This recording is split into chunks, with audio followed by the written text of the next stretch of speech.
नमस्ते दोस्तों। घुटनों में जब भी दर्द होता है तो ऐसा अभी ज़रूरी नहीं रहा कि सिर्फ ओल्ड एज वाले पेशेंट्स को ही घुटनों में दर्द होता है। यंग एज में भी घुटनों में दर्द होता है, छोटे बच्चों में भी घुटनों में दर्द होता है। और ये घुटनों का दर्द इतना तेज़ होता है कि जिससे आपकी प्रोडक्टिविटी रुक जाती है। आप दिन भर में जो भी काम करना चाहते हो वो अच्छी तरह से नहीं कर पाते हो।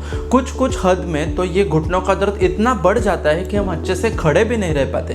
तो इस घुटनों के दर्द को इंस्टेंटली अगर कम करना है तो कैसे किया जाए? यस, आयुर्वेद में भी इंस्टेंटली दर्द कम होने के लिए कुछ उपाय बताए हैं। और ये उपाय कौन से होते हैं तो चलिए जानते हैं आज के इस वीडियो में घुटनों के दर्द को इंस्टेंटली कैसे कम किया जाए।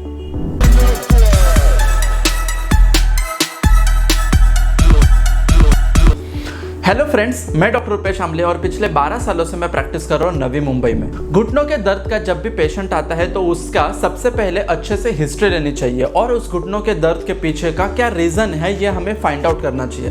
बेसिकली घुटनों के दर्द के पीछे का सबसे प्रमुख रीज़न होता है डीजनरेटिव चेंजेस। बहुत सी बार हमारी लाइफस्टाइल के वजह से, खान पान की गलत आदतों के वजह से हमारे शरीर का विटामिन कंटेंट कम हो जाता है। बेसिकली विटामिन डी अगर हमारे शरीर में कम हो जाता है तो उस वजह से कुछ माइक्रो न्यूट्रिएंट्स जैसे कि calcium, magnesium, phosphorus, zinc, magnesium, इनका लेवल भी हमारे शरीर में कम हो जाता है और परिणाम स्वरूप हड्डियों में जिनका स्टोरेज होता है वो कम होने के वजह से हड्डियां कमज़ोर होने लगती है। इसी कंडीशन को मेडिकल लैंग्वेज में ऑस्टियोपेनिया, ऑस्टियोमलेशिया और ऑस्टियोपोरोसिस के नाम से जाना जाता है। आपकी बोन मिनरल डेंसिटी अगर कम हो जाती है तो उस वजह से आपकी हड्डियां कमजोर होने लगती है और उसका डायरेक्ट इफेक्ट आपके जॉइंट्स के ऊपर आता है। कोई भी जो जॉइंट्स होता है इसमें क्या क्या प्रमुख घटक होते हैं? इसमें जनरली 2 से 3 बोन का जंक्शन होता है। इसमें कुछ लिगामेंट्स होते हैं, कुछ टेंडन्स होते हैं और उसके साथ साथ कुछ मसल्स भी होते हैं और इन सब के कॉम्प्लेक्स एक्शन के वजह से बन जाता है कोई भी प्रकार का जॉइंट। इसके साथ साथ इस जॉइंट्स की अच्छे से मूवमेंट होने के लिए वहाँ पर होता है साइनोवियल फ्लूइड, यानी कि एक कार्टिलेज होता है, हाइयालिन कार्टिलेज, और उसके अंदर वो साइनोवियल फ्लूइड होता है। नी जॉइंट में बेसिकली अगर इतने सारे कंपोनेंट्स होते हैं तो उतने सारे कंपोनेंट्स का अच्छा होना और फिजिकली उनका इंटीग्रिटी अच्छे से रहना बहुत ज़रूरी है। तो ही आप अच्छे से खड़े रह सकते हो, चल सकते हो, भाग सकते हो या दिन भर में जो भी एक्टिविटी करना है वो कर सकते हो।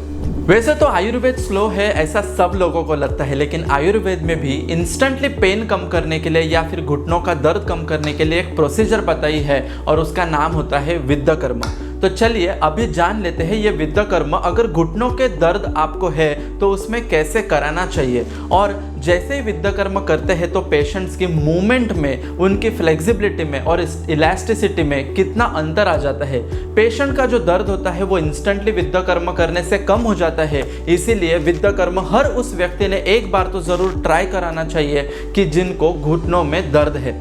इसके साथ साथ आपको ये विद्यकर्म करते समय पहले ही आपको नरिशमेंट वाली थोड़ी सी मेडिसिन लेनी चाहिए जिससे कि आपका विटामिन डी का content, calcium, magnesium, phosphorus, zinc ये फिर से रिप्लेनिश हो जाए। और इसके लिए सबसे महत्वपूर्ण स्रोत होता है सूर्य प्रकाश। अगर हम सनलाइट में अच्छी तरह से 10 से 15 मिनट के लिए डेली बेसिस पर बैठते हैं तो हमें विटामिन डी का कंटेंट अच्छी मात्रा में मिल जाता है। इसके साथ साथ अगर आप पालक की सब्जी खाना, मखाने खाना, नट्स खाना, ये सब आदतें अच्छी तरह से रखते हो तो आपके शरीर में कैल्शियम का लेवल भी इम्प्रूव हो जाता है जिससे कि आपके मसल्स, बोन्स और टेंडन्स की स्ट्रेंथ बढ़ जाती है। विद्यकर्म करने के लिए एक्चुअली प्रोसीजर क्या होती है? तो सबसे पहले विद्यकर्म जिस पेशेंट को कराना है उनको एक लाई डाउन पोजीशन में, सुपाइन पोजीशन में अच्छे से लेटाना चाहिए। अच्छे से पोजीशन देने के बाद घुटने के जिस एरिया में ज़्यादा दर्द है वहाँ पर मार्किंग कर लेनी चाहिए। मार्किंग करने के बाद हमें 26 नंबर के नीडल से वहाँ पर अच्छी तरह से प्रिक कर लेना चाहिए। आयुर्वेद के कंसेप्ट के अनुसार डीजनरेटिव चेंजेस जब भी शरीर में होते हैं तो ऐसी जगह पर वात का संचय होने लगता है, वहाँ पर वात एक्यूमुलेशन होने लगता है और ऐसी जगह पर अगर हम विद्यकर्म करते हैं तो उससे एक पैसेज तैयार हो जाता है जिससे कि अंदर वाला वात जो होता है वो बाहर निकलने लगता है। इसी तरह इस मार्किंग वाले पॉइंट पर जब भी हम निडल प्रिक करते हैं तो वहां से अंदर वाला वात जो है वो बाहर निकलने लगता है। यहाँ इसी तरह से वहां का वात लोकली कम हो जाता है, पेन कम हो जाता है, टेंडरनेस कम हो जाता है, स्टिफनेस कम हो जाता है और उस जॉइंट की मोबिलिटी भी बढ़ने लगती है। लगभग 5 से 6 पॉइंट पर हम अच्छी तरह से जब भी विद्याकर्म कर लेते हैं तो उस पेशेंट को बाद में फिर से विद्याकर्म के बाद चलने के लिए बोलते हैं तो उनको अंतर लगता है। पहले जो पैर में खिंचाव था, हेवीनेस था, वो कम हो जाता है, वहां का स्टिफनेस कम हो जाता है और पेशेंट पेनलेस एक्टिविटी इजीली कर सकता है।